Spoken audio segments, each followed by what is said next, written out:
Kerala governor Arif Muhammad ഖാനെതിരെ SFI നടത്തുന്ന തുടർ പ്രതിഷേധങ്ങളുടെ പശ്ചാത്തലത്തിൽ രാജ്ഭവന്റെയും ഗവർണറുടെയും സുരക്ഷ വർദ്ധിപ്പിച്ചു. കേന്ദ്ര ആഭ്യന്തര മന്ത്രാലയത്തിന്റേതാണ് തീരുമാനം. ഏറ്റവും ഉയർന്ന രണ്ടാമത്തെ സുരക്ഷയായ Z+ സുരക്ഷയാണ് ഗവർണർക്ക് നിശ്ചയിച്ചിരിക്കുന്നത്. കേരളത്തിൽ നിലവിൽ മുഖ്യമന്ത്രിക്ക് മാത്രമായിരുന്നു Z+ സുരക്ഷ ഉണ്ടായിരുന്നത്. ഇതാണ് ഗവർണർക്ക് കൂടി ബാധകമാക്കിയിരിക്കുന്നത്. പുതിയ നിർദ്ദേശപ്രകാരം ഗവർണറുടെ സുരക്ഷ കേന്ദ്ര സുരക്ഷാ ഏജൻസിയായ CRPFന് കൈമാറും. ഇക്കാര്യം ആഭ്യന്തര മന്ത്രാലയം രാജ്ഭവനെ അറിയിച്ചു. SPG സുരക്ഷയ്ക്ക് ശേഷമുള്ള ഏറ്റവും ഉയർന്ന സുരക്ഷാ പരിരക്ഷയാണ് Z+.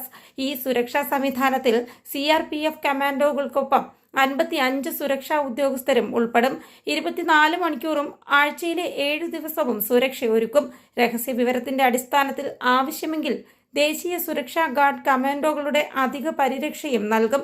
സുരക്ഷാ സംവിധാനത്തിൽ ഒരു ബുള്ളറ്റ് പ്രൂഫ് വാഹനവും 3 ഷിഫ്റ്റുകളിലായി എസ്കോർട്ടും ഉൾപ്പെടും.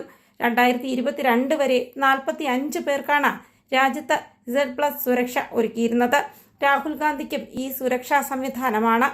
അതേസമയം കേന്ദ്രസേനയെ ഇറക്കിയാലും ഗവർണർക്കെതിരായ പ്രതിഷേധം തുടരുമെന്ന് SFI സംസ്ഥാന സെക്രട്ടറി PM R. ഷോ വ്യക്തമാക്കിയിട്ടുണ്ട്. News desk India today.